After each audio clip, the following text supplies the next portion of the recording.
ಸ್ವಾಗತವನ್ನು ಕೋರ್ತೀನಿ.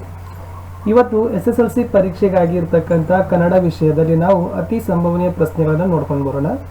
ಇಲ್ಲಿ ಒಂದು 9 ಪ್ರಶ್ನೆಗಳನ್ನು ತಂದಿದ್ದೀನಿ. ಬಹಳಷ್ಟು ಮೋಸ್ಟ್ ಲೈಕ್ಲಿ ಕ್ವಶನ್ಸ್ ಇದ್ದಾವೆ. ತಾವು ಹೊಸಬರಾಗಿದ್ದರೆ ದಯಮಾಡಿ ನನ್ನ ಚಾನಲ್ ಸ್ಟಡಿ ವಿತ್ ಪರಶುರಾಮ್ಗೆ ಸಬ್ಸ್ಕ್ರೈಬ್ ಮಾಡಿ, ಜೊತೆಗೆ ಬೆಲ್ ಐಕಾನನ್ನು ಒತ್ತಿ.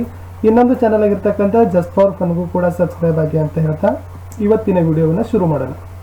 ಇದಕ್ಕಿಂತ ಮುಂಚೆ ಹಿಂದಿ ವಿಜ್ಞಾನ ಮತ್ತು ಸಮಾಜ ವಿಜ್ಞಾನ ವಿಷಯಕ್ಕೆ ಸಂಬಂಧಪಟ್ಟಂತೆ ಬಹಳಷ್ಟು ಒಂದು ಪಾಸಿಂಗ್ ಪ್ಯಾಕೇಜ್ ನೋಟ್ಸ್ ಕ್ವಶನ್ ಆನ್ಸರ್ಗೆ ಸಂಬಂಧಪಟ್ಟಂತೆ ವಿಡಿಯೋಗಳಿದ್ದಾವೆ, ಚಾನಲ್ನಲ್ಲಿ ನೋಡ್ಬೋದು. ಇದಕ್ಕಿಂತ ಮುಂಚೆ ನಾನು ಹಿಂದಿ ವಿಷಯದ ಒಂದು ಪಾಸಿಂಗ್ ಪ್ಯಾಕೇಜ್ನ ವಿಡಿಯೋವನ್ನು ಹಾಕಿದ್ದೀನಿ. ತಾವು ನೋಡದೇ ಇದ್ರೆ ಮೇಲೆ ಐ ಬಟನಲ್ಲಿ ಸಜೆಸ್ಟ್ ಮಾಡ್ತೀನಿ, ನೋಡ್ಬೋದು. ಶುರು ಮಾಡೋಣ. ಈ ದಿನದ ಮೊದಲ ಪ್ರಶ್ನೆ ಇತ್ತು. ಇದು ನಾಲ್ಕು ಅಂಕಕ್ಕೆ ಇರ್ತಕ್ಕಂಥ ಪದ್ಯ ಪೂರ್ಣ ಮಾಡಿರಿ ಅಂತಕ್ಕಂಥ ಒಂದು ಪ್ರಶ್ನೆಯಲ್ಲಿ ಇದು ಇಂಪಾರ್ಟೆಂಟ್ ಕ್ವಶನ್ ಇದೆ. ಯುಗ ಯುಗಗಳ ಹಣೆ ಬರೆ ಹವವರಸಿ, ಮನ್ವಂತರಗಳ ಭಾಗ್ಯವ ತೆರೆಸಿ, ರೆಕ್ಕೆಯ ಬೀಸುತ್ತ ಚೇತನಗೊಳಿಸಿ, ಹೊಸಗಾಲದ ಹಸು ಮಕ್ಕಳ ಹರಸಿ ಹಕ್ಕಿ ಹಾರುತ್ತಿದೆ ನೋಡಿದ್ದೀರಾ. ಸೊ ಇದು ಇಂಪಾರ್ಟೆಂಟ್ ಆಗಿದೆ ಅಂತ ಇಂಪಾರ್ಟೆಂಟ್ ಇದೆ. ಸೊ ಇದನ್ನು ಸ್ವಲ್ಪ ತಾವು ನೋಡ್ಕೋಬಹುದು. ಇನ್ನು ಇಲ್ಲಿ ಸಂದರ್ಭ ಸಹಿತ ಸ್ವಾರಸ್ಯಕ್ಕೆ ಒಂದು ಸಾಲನ ಇದೆ. ಅದು ಸಂಕಲ್ಪ ಗೀತೆಯಿಂದ ವಸಂತವಾಗುತ್ತ ಮುಟ್ಟೋಣ ಅಂತ ಇದೆ. ಸೊ ಸ್ವಲ್ಪ ಅದನ್ನು ನೋಡ್ಕೊಡ್ರಿ. ಅದನ್ನ ಆಯ್ಕೆ ಹೇಗಿದೆ? GS ಶಿವರುದ್ರಪ್ಪ ಅವರು ಬರೆದಿರ್ತಕ್ಕಂಥ ಎದೆ ತುಂಬಿ ಹಾಡಿದೇನು ಕವನ ಸಂಕಲನದ ಸಂಕಲ್ಪ ಗೀತೆಯಿಂದ ಆರಿಸಿದೆ. ಇದು ಯಾವ ಸಂದರ್ಭದಲ್ಲಿ ಹೇಳಿದ್ದಾರೆ ಮತ್ತು ಈ ಒಂದು ವಾಕ್ಯದ ಸಾರಾಂಶ ಏನು ಅನ್ನೋದನ್ನ ತಾವುಗಳು ನೋಡ್ಕೋಬೇಕು. ಅಲ್ಲಿ ಸಂದರ್ಭದಲ್ಲಿ ಹೇಳಿದ್ದಾರೆ, ಕೈಗಾರೀಕರಣ ಯಾಂತ್ರೀಕರಣಗಳಿಂದ ಪರಿಸರದಲ್ಲಿರ್ತಕ್ಕಂಥ ಅನೇಕ ನದಿ ಜಲಗಳು ಕಲುಷಿತವಾಗಿವೆ, ಕಾಡುಗಳು ಬರಡಾಗಿವೆ, ಹಾಗೆಯೇ ಮನುಷ್ಯರಲ್ಲಿ ಪ್ರೀತಿ ವಿಶ್ವಾಸದಂಥ ಭಾವನೆಗಳು ಬತ್ತಿ ಹೋಗಿವೆ. ಬರಡಾಗಿರುವ ಕಾಡುಗಳು ವಸಂತ ಕಾಲದಲ್ಲಿ ಚಿಗುರೊಡೆದು ಹಸಿರಾಗುವಂತೆ ಮನುಷ್ಯರಲ್ಲಿ ಧನಾತ್ಮಕ ಮನೋಭಾವನೆ ಮೂಡಿಸಬೇಕು ಎಂದು ಹೇಳುವ ಸಂದರ್ಭದಲ್ಲಿ ಈ ಸಾಲು ಬಂದಿದೆ. ಸ್ವಾರಸ್ಯ ಏನದಂದ್ರೆ, ಸಂಕಲ್ಪದತ್ತ ದೃಢ ನಿರ್ಧಾರದಿಂದ ಕಾರ್ಯಶೀಲರಾದರೆ ಅಸಾಧ್ಯವಾದುದು ಯಾವುದೂ ಇಲ್ಲ. ದೃಢ ಸಂಕಲ್ಪದಿಂದ ಏನನ್ನು ಬೇಕಾದರೂ ಸಾಧಿಸಬಹುದು. ಐಕ್ಯದಿಂದ ಪ್ರಯತ್ನಶೀಲರಾದಾಗ ಬಲವರ್ಧಿಸುತ್ತದೆ ಎಂಬುದು ಸ್ವಾರಸ್ಯಪೂರ್ಣವಾಗಿ ಅಭಿವ್ಯಕ್ತಗೊಂಡಿದೆ. ಸ್ವಲ್ಪ ನೋಡ್ಕೊಳ್ಳಿ, ಇದು ಇಂಪಾರ್ಟೆಂಟ್ ಇದೆ. ಇಲ್ಲಿ ಇನ್ನೊಂದು ಪ್ರಶ್ನೆ ಇದೆ. ರಾಮ ಲಕ್ಷ್ಮಣರನ್ನು ಶಬರಿ ಹೇಗೆ ಸತ್ಕರಿಸಿದಳು ಅಂತ. ರಾಮ ಬಂದು ನಿಂತಿರುವುದನ್ನು ಕಂಡು ಆಶ್ಚರ್ಯಗೊಳ್ಳುತ್ತಾಳೆ. ಸಮೀಪಕ್ಕೆ ಹೋಗಿ ಆತನ ಮೈಮುಟ್ಟಿ ಪಾದಗಳಿಗೆ ನಮಸ್ಕರಿಸಿ ಕೈಗಳನ್ನ ಕಣ್ಣಿಗೊತ್ತಿಕೊಂಡು ಆನಂದ ಬಾಷ್ಪ ಸುರಿಸುತ್ತಾಳೆ.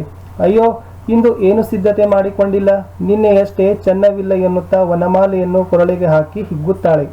ಇದರಷ್ಟು ರುಚಿಕರವಾದ ಹಣ್ಣೇ ಜಗತ್ತಿನಲ್ಲಿ ಇಲ್ಲ ಎಂದು ತಾನೇ ಅವರ ಕೈಯಲ್ಲಿಟ್ಟು ರಾಮ ಲಕ್ಷ್ಮಣರನ್ನು ಸತ್ಕರಿಸುತ್ತಾಳೆ. ಇದು ಕೂಡ ಇಂಪಾರ್ಟೆಂಟ್ ಆಗಿರ್ತಕ್ಕಂಥ ಪ್ರಶ್ನೆ ಮತ್ತು ಉತ್ತರ ಇತ್ತು. ಇಲ್ಲಿ ಇನ್ನೊಂದು ಪ್ರಶ್ನೆ ಇದೆ ನೋಡಿ. ಮುದುಕಿಯು ಸೈನಿಕರಿಂದ ರಾಹಿಲ್ನನ್ನು ಹೇಗೆ ರಕ್ಷಿಸಿದಳು?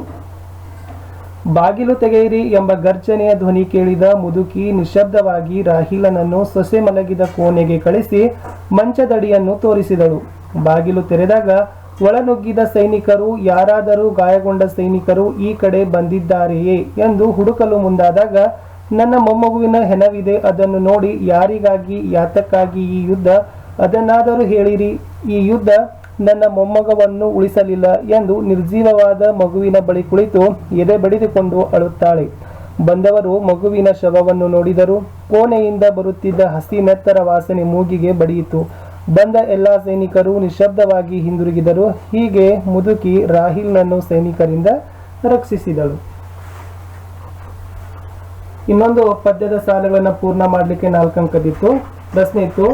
ನೀಲ ಮೇಘಮಂಡಲ ಸಮಬನ್ನ, ಮುಗಿಲಿಗೆ ರೆಕ್ಕಗೊಳೆಡೆದವು ಅನ್ನ, ಚಿಕ್ಕಯ ಮಾಲೆಯ ಸೆಕ್ಕಿಸಿಕೊಂಡು ಸೂರ್ಯಚಂದ್ರರನ್ನು ಮಾಡಿದೆ ಕನ್ನ, ಹಕ್ಕಿ ಹಾರುತ್ತಿದೆ ನೋಡಿದೀರಾ. ಇದು ಕೂಡ ಇಂಪಾರ್ಟೆಂಟ್ ಆಗಿರ್ತಕ್ಕಂಥ ಪದ್ಯದ ಸಾಲುಗಳು ಇದಾವೆ. ಇನ್ನು ಮುಂದೆ ಇಲ್ಲಿ ಕುವೆಂಪು ಅವರ ಒಂದು ಪರಿಚಯವನ್ನು ಕೇಳಿದ್ದಾರೆ. ಸೊ ಕುವೆಂಪು ಅವರ ಪರಿಚಯನೂ ಕೂಡ ಇಂಪಾರ್ಟೆಂಟ್ ಇದೆ. ಅದನ್ನು ಸ್ವಲ್ಪ ನೋಡ್ಕೊಡ್ರಿ. ಆಧುನಿಕ ಕನ್ನಡ ಸಾಹಿತ್ಯದ ಕವಿಗಳಲ್ಲಿ ಅಗ್ರಗಣ್ಯರಾದ ಕುವೆಂಪು ಕಾವ್ಯನಾಮನದಿಂದ ಪ್ರಸಿದ್ಧರಾದ ಕುಪ್ಪಳ್ಳಿ ವೆಂಕಟಪ್ಪ ಪುಟ್ಟಪ್ಪನವರು ಮಲೆನಾಡಿನ ಮಡಿಲಾದ ಶಿವಮೊಗ್ಗ ಜಿಲ್ಲೆಯ ತೀರ್ಥಹಳ್ಳಿ ಸಮೀಪದ ಕುಪ್ಪಳ್ಳಿಯಲ್ಲಿ 1904ರಲ್ಲಿ ಜನಿಸಿದರು. ಇವರು ಕನ್ನಡ ಸಾಹಿತ್ಯದ ಎಲ್ಲಾ ಪ್ರಕಾರಗಳಲ್ಲಿ ಕೃತಿ ರಚಿಸಿದ್ದಾರೆ.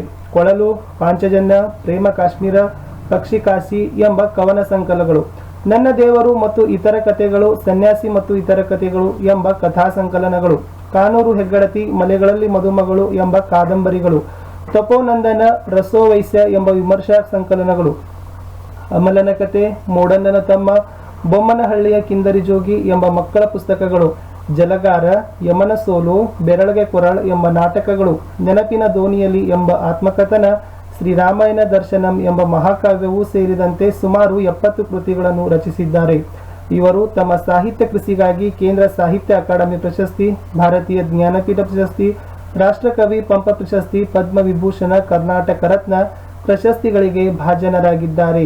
ಇದರೊಂದಿಗೆ ಮೈಸೂರು, ಬೆಂಗಳೂರು, ಕರ್ನಾಟಕ, ಗುಲ್ಬರ್ಗಾ ವಿಶ್ವವಿದ್ಯಾನಿಲಯಗಳು ಗೌರವ ಡಾಕ್ಟರೇಟ್ ಪದವಿಗಳನ್ನು ನೀಡಿ ಗೌರವಿಸಿದೆ. ಇದು ಕುವೆಂಪು ಅವರ ಪರಿಚಯ ಇತ್ತು. ತುಂಬಾ ಇಂಪಾರ್ಟೆಂಟ್ ಇದೆ ವಿದ್ಯಾರ್ಥಿಗಳೇ, ನೋಡ್ಕೊಡ್ರಿ. ಇಲ್ಲಿ ಇನ್ನೊಂದು ಸಂದರ್ಭ ಸಹಿತ ಸ್ವಾರಸ್ಯ ಇದೆ. ತೇಲಿಸಿ ಮುಳುಗಿಸಿ ಖಂಡ ಖಂಡಗಳ ಅಂತ ಇದೆ ಈ ಸಾಲು. ನೋಡಿ, ಇದು ಕೂಡ ದ ರಾ ಬೇಂದ್ರೆ ಅವರು ಬರೆದಿರ್ತಕ್ಕಂಥ ಗರಿ ಕವನ ಸಂಕಲನದಿಂದ ಆರಿಸಿರ್ತಕ್ಕಂಥ ಹಕ್ಕಿ ಹಾರುತ್ತಿದೆ ನೋಡಿದೀರಾ ಅಂತಕ್ಕಂಥ ಪದ್ಯಪಾಠದಿಂದ ಆರಿಸಿಕೊಳ್ಳಲಾಗಿದೆ. ಇದರ ಸಂದರ್ಭ ಏನಿದೆ ಅಂತಂದ್ರೆ, ಕಾಲ ಉರುಳಿದಂತೆ ಪ್ರತಿಯೊಂದು ಘಟನೆಗಳು ಇತಿಹಾಸವಾಗುತ್ತಾ ಹೋಗುತ್ತದೆ ಎಂಬುದನ್ನು ಹಾರುವ ಹಕ್ಕಿಯೊಂದಿಗೆ ಸಮೀಕರಿಸಿ ಹೇಳಲಾಗಿದೆ. ಕಾಲ ಎಂಬ ಪಕ್ಷಿ ತನ್ನ ಪಯಣದಲ್ಲಿ ಸಣ್ಣ ಪುಟ್ಟ ರಾಜಮನೆತನ, ದೊಡ್ಡ ದೊಡ್ಡ ಸಾಮ್ರಾಜ್ಯಗಳನ್ನು ಹುಟ್ಟಿಸಿ ಬೆಳೆಸಿ ಅದರ ಫಸಲನ್ನು ಕೊಯ್ದು ಮಾಡಿದೆ. ಸಣ್ಣ ದೊಡ್ಡ ಕೋಟೆ ಕೊತ್ತಲುಗಳನ್ನು ನಾಶಪಡಿಸಿ ಖಂಡ ಖಂಡಗಳನ್ನು ತೇಲಿಸಿ ಮುಳುಗಿಸಿದೆ.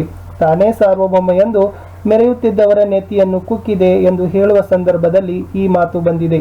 ಸ್ವಾರಸ್ಯ ಏನಿದೆ ಅಂದ್ರೆ, ನಿಸರ್ಗ ಹೊಂದಾಣಿಕೆಯಂತೆ ಕಾಲ ಉರುಳುತ್ತದೆ. ಎಷ್ಟೇ ಪ್ರಭಾವಶಾಲಿಯಾದರೂ ಕಾಲಚಕ್ರದ ಮುಂದೆ ಎಲ್ಲರೂ ತಲೆಬಾಗಲೇಬೇಕು. ಎಷ್ಟೇ ದೊಡ್ಡ ವ್ಯಕ್ತಿಯಾಗಲಿ ಸಾಮ್ರಾಜ್ಯವಾಗಲಿ ಜಗತ್ತಿನಲ್ಲಿ ಯಾವುದು ಶಾಶ್ವತವಲ್ಲ ಎಂಬುದು ಸ್ವಾರಸ್ಯಪೂರ್ಣವಾಗಿ ವ್ಯಕ್ತವಾಗಿದೆ. ಇಂಪಾರ್ಟೆಂಟ್ ಇದೆ ವಿದ್ಯಾರ್ಥಿಗಳೇ, ನೋಡ್ಕೊಳ್ಳಿ. ಸಂದರ್ಭ ಸ್ವಾರಸ್ಯ ಹೀಗೆ ಬರೀತಕ್ಕಂಥದ್ದನ್ನ ತಾವುಗಳು ಗಮನವಿಟ್ಟು ಸ್ವಲ್ಪ ವೀಕ್ಷಿಸಬೇಕು. ಮುಂದಿನ ಪ್ರಶ್ನೆ ಹೋಗೋಣ. ಅಶೋಕ್ ಪೈ ಅವರು ಹೇಳಿದ ಸಂಶೋಧನಾ ಸತ್ಯವೇನು? ಡಾಕ್ಟರ್ ಅಶೋಕ್ ಪೈ ಅವರು ಮನಸ್ಸಿನ ಬಗ್ಗೆ ನಡೆದ ಒಂದು ಸಂಶೋಧನಾ ಸತ್ಯವನ್ನು ಹೀಗೆ ಹೇಳಿದ್ದಾರೆ. ಕೆಲವರು ಒಂದು ಕೊಠಡಿಯಲ್ಲಿ ಕುಳಿತು ಟೆಲಿವಿಷನ್ ನೋಡುತ್ತಿದ್ದಾಗ ಇನ್ನು ಕೆಲವರು ಇದರ ಅರಿವಿಲ್ಲದೆ ತಮ್ಮಷ್ಟಕ್ಕೆ ತಾವು ಪಕ್ಕದ ಕೊಠಡಿಯಲ್ಲಿ ಮಾತನಾಡುತ್ತಿರುತ್ತಾರೆ. ಟೆಲಿವಿಷನ್ ನಲ್ಲಿ ಬರುವ ಕೊಲೆಯ ದೃಶ್ಯ ನೋಡುತ್ತಿರುವವರ ದುಃಖದ ಭಾವನೆ ಪಕ್ಕದ ಕೊಠಡಿಯಲ್ಲಿರುವವರ ಮನಸ್ಸಿನಲ್ಲಿಯೂ ದುಗುಡ ಉಂಟು ಮಾಡುತ್ತದೆ. ನೃತ್ಯದ ದೃಶ್ಯ ಖುಷಿಯ ಭಾವನೆಯನ್ನು ಉಂಟು ಮಾಡುತ್ತದೆ. ಯಾವ ಜೀವಿಯು ತನ್ನಷ್ಟಕ್ಕೆ ತಾನಿರುವುದಿಲ್ಲ. ಒಂದು ಜೀವಿಗೆ ಆಗುವ ದುಃಖ ದುಮ್ಮಾನ ಎಲ್ಲಾ ಜೀವಿಗಳಿಗೂ ಆಗುತ್ತದೆ ಅಂತ ಅಶೋಕ್ ಪೈ ಅವರು ಏನು ಹೇಳಿದಾರಪ್ಪ ಅಂದ್ರೆ ಸಂಶೋಧನಾ ಸತ್ಯದ ಬಗ್ಗೆ ಹೇಳಿದ್ದಾರೆ. ವಿದ್ಯಾರ್ಥಿಗಳೇ, ಥ್ಯಾಂಕ್ ಯು. ಸೊ ಇಲ್ಲಿವರೆಗೆ ನಾನು ಏನು ಮಾಡಿದ್ದೀನಿ ಅಂತಂದ್ರೆ, ಪ್ರಥಮ ಭಾಷೆ ಕನ್ನಡ ವಿಷಯದಲ್ಲಿ ಬಂದಿರತಕ್ಕಂಥ ಒಂದು 8 ಬಹಳ ಮೋಸ್ಟ್ ಲೈಕ್ಲಿ ಕ್ವಶನ್ಸ್ಗಳನ್ನು ನಿಮ್ಮ ಮುಂದೆ ಕೊಡಲಿಕ್ಕೆ ಪ್ರಯತ್ನವನ್ನು ಮಾಡಿದ್ದೀನಿ. ಇದರಿಂದ ಸೊ ತಾವುಗಳು ನಿಮ್ಮ ಮುಂದೆ ನಡೀತಕ್ಕಂಥ ಪರೀಕ್ಷೆಯಲ್ಲಿ ಬಹಳ ಇಂಪಾರ್ಟೆಂಟ್ ಅನ್ನಿಸ್ತವೆ. ಯಾಕಂದರೆ ಈ ವಿಡಿಯೋದಲ್ಲಿರ್ತಕ್ಕಂಥ ಪ್ರಶ್ನೆಗಳನ್ನು ತುಂಬಾ ವೆರಿ ಮೋಸ್ಟ್ ಲೈಕ್ಲಿ ಕ್ವಶನ್ಸ್ ಅಂತಲೇ ನಾವೇನು ಮಾಡಿದ್ದೀವಿ, ಸೆಟ್ ಮಾಡಿದ್ದೀವಿ. ಪರೀಕ್ಷೆಯಲ್ಲಿ ಅಧ್ಯಯನರಾಗ್ತಕ್ಕಂಥ ನೀವುಗಳು ಪ್ರಶ್ನೆಗಳನ್ನು ನೋಡಿದ್ರೆ ಗೊತ್ತಾಗುತ್ತೆ. ಓಕೆ, ಅಂದರೆ ಅದರಲ್ಲಿ ಹೇಗಿದೆ, ಏನಿದೆ, ಆ ಪ್ರಶ್ನೆಗಳಲ್ಲಿರ್ತಕ್ಕಂಥ ಒಂದು ಕ್ವಾಲಿಟಿ ಏನು ಅಂತಕ್ಕಂಥದ್ದು. ಸೊ ಅದಕ್ಕಾಗಿ ವಿಡಿಯೋವನ್ನು ಲೈಕ್ ಮಾಡಿ, ನಿಮ್ಮ ಫ್ರೆಂಡ್ ಸರ್ಕಲ್ಗೂ ಶೇರ್ ಮಾಡಿ. ಆಮೇಲೆ ಇನ್ನಷ್ಟು ವಿಡಿಯೋಗಳಿಗಾಗಿ ತಾವುಗಳು ಕೂಡ ಏನು ಮಾಡಬೇಕಪ್ಪ ಅಂತಂದರೆ ನಮ್ಮ ಯೂಟ್ಯೂಬ್ ಚಾನಲನ್ನು ಸಬ್ಸ್ಕ್ರೈಬ್ ಮಾಡಿ ಬೆಲ್ ಐಕಾನನ್ನು ಒತ್ತಬೇಕು. ಇದರಿಂದ ಮುಂಬರ್ತಕ್ಕಂಥ ಎಲ್ಲ ವಿಡಿಯೋಗಳ ನೋಟಿಫಿಕೇಶನ್ಗಳನ್ನು ತಾವುಗಳು ಏನು ಮಾಡ್ತೀರಪ್ಪ ಅಂದರೆ ಪಡಿತೀರಿ. ಇದರಿಂದ ಯಾವುದೇ ಸಂದರ್ಭದಲ್ಲಿ ಹಾಕ್ತಕ್ಕಂಥ ವಿಡಿಯೋಗಳ ನೋಟಿಫಿಕೇಶನ್ಗಳನ್ನು ತಾವುಗಳು ಹೊಂದೋದ್ರಿಂದ ಬೇಗನೆ ವಿಡಿಯೋಗಳನ್ನು ಏನು ಮಾಡ್ಬೋದು, ನೋಡ್ಬೋದು.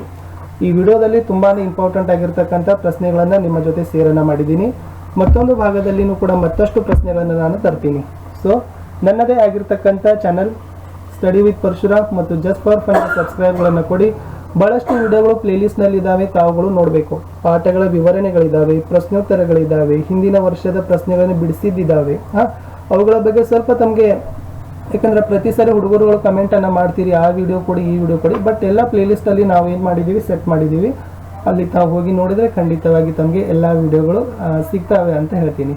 ಸೊ 2021ರಲ್ಲಿ ನಡೆಯಲಿರ್ತಕ್ಕಂಥ ಪರೀಕ್ಷೆಗಳು ಖಂಡಿತ ನಡೀತವೆ. ಅದರ ಬಗ್ಗೆ ಯಾವುದೇ ರೀತಿಯಾಗಿರ್ತಕ್ಕಂಥ ದುಗುಡ ಚಿಂತೆ ಬೇಡ. ಇದು ಬಹಳಷ್ಟು ರೀತಿಯಾಗಿರ್ತಕ್ಕಂಥ ನಿಮಗೆ ಅಮೂಲ್ಯವಾದ ಸಮಯ ಸಿಕ್ಕಿದೆ.